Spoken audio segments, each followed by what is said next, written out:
How do you get back to that model? And that includes finding a center and the Lakers have been active in that trade market to go find a center in the marketplace. And every time they call on Walker Kessler in Utah, that asking price is really high. So that front office is trying to make calls, doing due diligence. But at the end of the day, it takes two teams to tango, and they have not been able to find deals as of yet. So Danny Ainge's not willing to tango, at least not yet. Okay, so let me explain to you how Utah works. Okay. I was just there. Yes. They have a new owner. His name is Ryan Smith, and he is like Right. the kingpin of Salt Lake City. Okay, so he's redeveloping downtown, and he's this young guy in his 40s, and he's like a billionaire, and yada, yada. And he has a long-range plan. Mm-hmm. So they are not necessarily winning this year or next year Right. for a while. So they don't have to be in any hurry to do anything. Yes. And the two trades that they did make, trading Donovan Mitchell and trading Rudy Gobert, they got a haul for. Boatload, Boatload for both of those guys. And they thought about trading Lauri Markkanen this past offseason, re-signed him. He was conceivably on the market, yeah. But then they just kept him because they didn't get the boatload. Right. So they can just sit back and wait because they're not under any pressure. Their new owner has got this, like, we don't want to just be okay middle of the pack team. We want to be a contender, and they're going to wait until they get exactly the right thing. Now, they have an assistant GM there. Well, he's actually the GM. His name is Justin Zanuck. Okay. And he is the day-to-day guy. Yeah.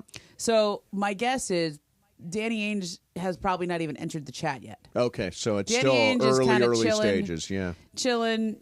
When it gets anything serious, it would get to him, and he would say yes or no. But if this isn't like Pelinka calling Danny. This is we're still on the. We're still at the lower. Yeah, it hasn't elevated. We haven't yet. gone up into the Wasatch Mountains. Well, because last night Anthony Davis was talking. I think we need another big. I feel like I've always been at my best when I've been the 4. And having the big out there, we know it worked when we won the championship with JaVale and Dwight. I'm at the 5 and I'm at the 4.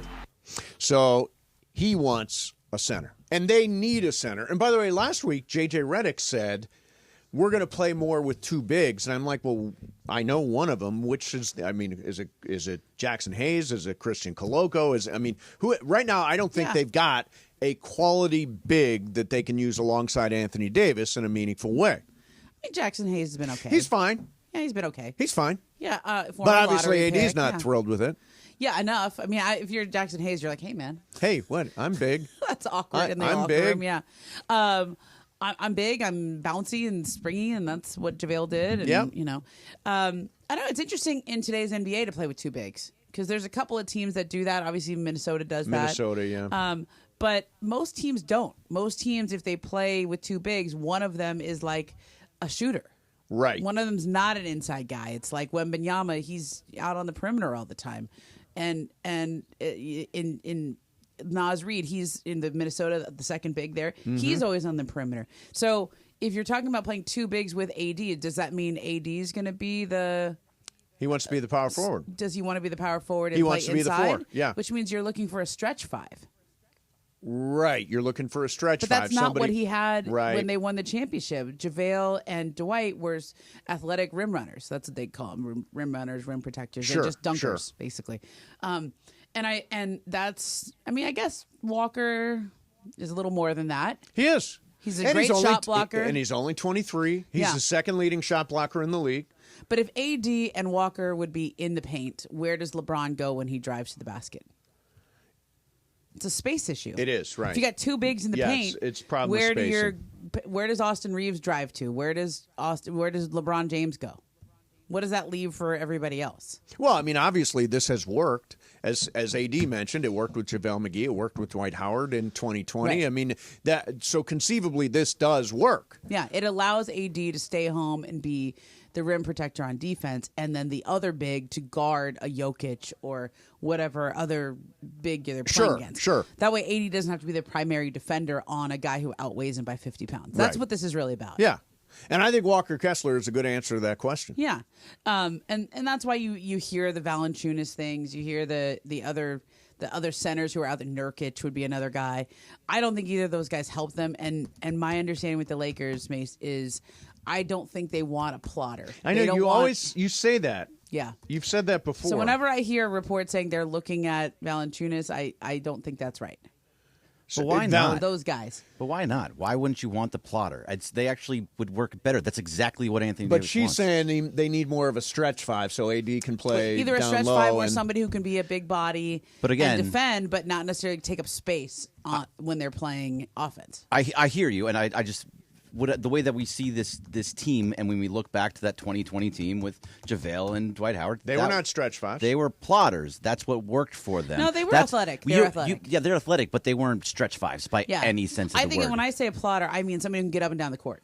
Like you can't have somebody who's going to be trailing the play. Sure, like if a guy like Robert Williams or Jakob Pertl or Right. those types of guys is that considered a plotter? It's closer to a plotter than what I'm talking about, but they're not quite. They're more athletic. Yeah, So I the like stretch Pirtle five- a lot. Yeah. By the Yeah. way. By They're the way- going to want a lot for him. By the way, the Lakers are not the only team looking for another big. Right. That's the problem. but- Like the Suns went out and got Nick Richards. That was a good trade for them. Nick Richards was the backup center on one of the worst teams in the league. How there's is that a needle moving move? Right. Is that the thing that unlocks you? Put a pin in that. As smart people always Yeah. say, put a pin in it. Walker Kessler's a lot better than that. Yeah. We'll put a pin in that. We're going to come back. We're going to do Wheel of an NBA trade machine. But I was like putting, my mind is always going. And so last night, as I was watching the second half and the Lakers were blowing out the Celtics, I'm like, quick, how do we get this team better? How do we get this team up a notch? So this is my idea. Toronto Okay. has Bruce Brown Yes, and Jakob Pertl. they do. There is a trade that would be successful in this category. Now, you'd probably have to give up maybe tell me if they would do this. Okay. Rui, Gabe Vincent, Jared Vanderbilt, Jalen Hood-Schifino, Cam Reddish, and a top 8 protected number 1 pick. Ooh, it's a lot. It's a lot. I think they like Rui. Bruce Brown and Jakob Pertl, to me, answer too big. They get a great wing defender, and they get the big that Anthony Davis really wants, and So- not a plotter. Yeah, I think Pirtle's good. I like Pertl a lot. I'm curious what happens with Bruce Brown. Like, I could heard be he a might be. buyout. I heard he might be Yeah. bought out. If they don't have a trade for him, then you might get a wait buyout. and get the buyout. Yeah. I think you just target Pirtle. Like, there's no reason to go get Bruce Brown if he might be a buyout guy. So target just Pertl. Well, that's much easier. I mean, is he worth a first? Jakob Pertl. I'll say yes. What will you say? He's under contract for a couple of years. Yep. So that's and it's a decent contract. Yep. Not an old guy. Not an old guy. He's a good player. I mean, they're going to have competition. That's the thing. There's a lot Right. of teams that want somebody like that. Maybe he's worth maybe. Maybe. Bergman, what do you think? I Jakob don't Pertl. think I would give up Rui for him. I don't think I'd give up a first-round pick for him. You don't think you get, but you give up stuff. I'd You give up got to give him stuff. one good thing. Sure, and honestly, if anybody that's someone you would give up on this team, Rui's probably that guy at this point. Yeah, I mean, you He think makes the most money. Was Yeah. it around $18 million? Yeah, it's about that. He makes the most money. you He can, fits into it. DFS slides into that spot. Yeah. He also, is he going to win you help win you a championship? Pertl? Well, it's- No. Rui. Oh yeah, that's cool. He's the new D'Lo. Right. He's the next guy on the list that you're like, okay, we can move that guy. tradable contract. Right. Very tradable He is a contract. really good, versatile, tough guy who can guard a Jokic. Or He does other, take the defensive Yeah. assignments. Yeah. He guarded Jokic 1 year that he looked good, and then after that, it did not look all that great. I know. The truth is, nobody can guard Jokic. Exactly. Right. He had like 37, 22, and 17 last night. That's normal for him.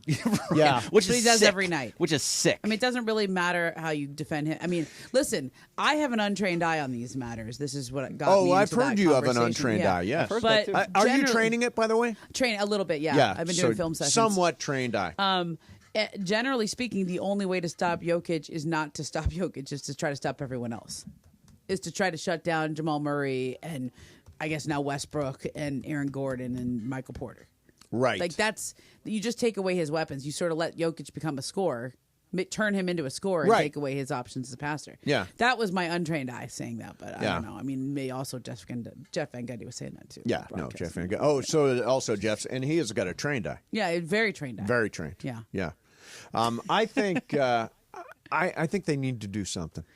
I don't think they should stand pat. There are reports now that Rob Pelinka doesn't want to trade a number 1 pick. They're hanging on to them very tightly, and I get it.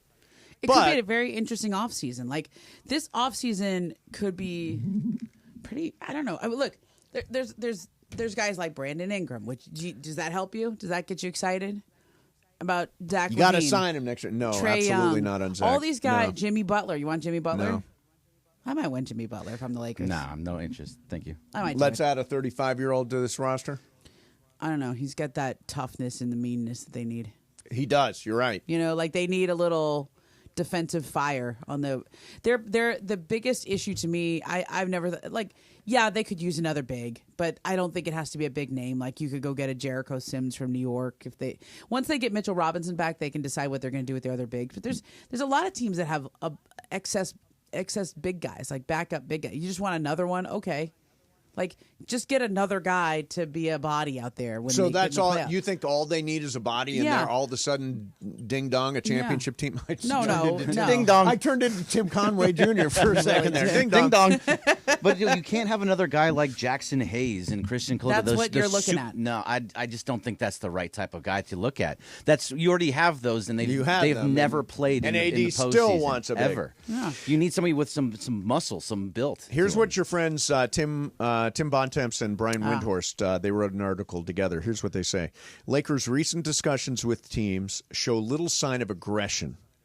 They say the Lakers have shown a reticence to put their future first-round picks into trades in recent seasons. There's no indication that position has shifted. That's right. But Love that.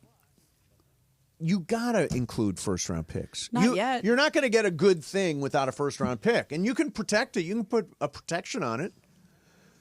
So Yeah. think about it this way: you put that first round pick in there, you basically give everything away, and you don't win the title. You've just given away your entire know. future for nothing. Those Is there first-round draft is picks there really. one move that makes you feel very confident that they're going to win it, that they come out of the West? Is there one move out there?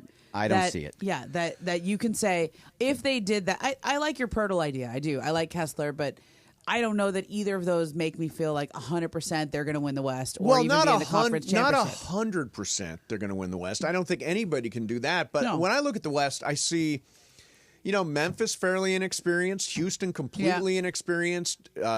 They have not been. Oklahoma City got a little run last year, but has not incredible same. experience. Denver. So Denver's the one team that scares me in the entire group, and the way they're playing right Yeah. now, I think they're going to probably wind up being the 2 seed.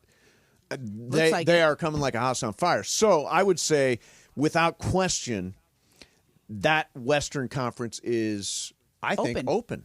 Right, but I don't think there's one move that I would say, okay, they do that, then you feel much better about your current situation.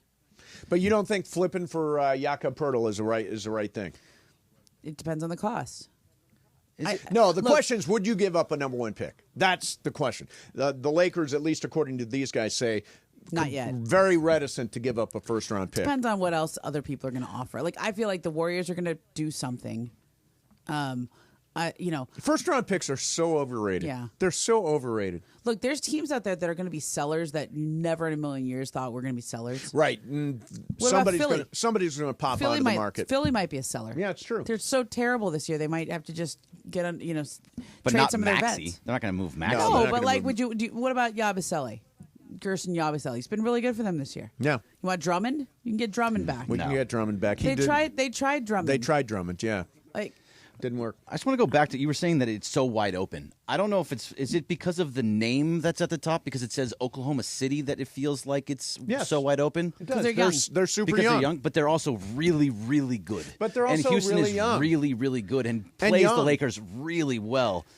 Alpi Şengün plays Anthony Davis extremely well. Love Şengün. Sacramento's all of a sudden started to look good again. Yeah. Denver looks amazing all of a sudden again. Denver, I think, is the That's the one team, and it obviously has been the Lakers' kryptonite for 2 years running. That's the team you want to avoid. If I was to pick the winner of the Western, who's going to the NBA Finals from the West, Denver. I would say Denver. Yeah, most likely. They're experienced. They're really, really good. They're playing well together right now. And I would take them over OKC. I'd take them over Houston. I'd take them over everybody near the top. That's why I think the Lakers, as long as they avoid Denver, they can make a run. Yeah. Even as currently constructed, I think. You think even as current? You don't think they need to add anything and they can make a run? Another big wouldn't hurt. Yeah. Another would make big. a difference, I think. Yeah. All right. Going to take a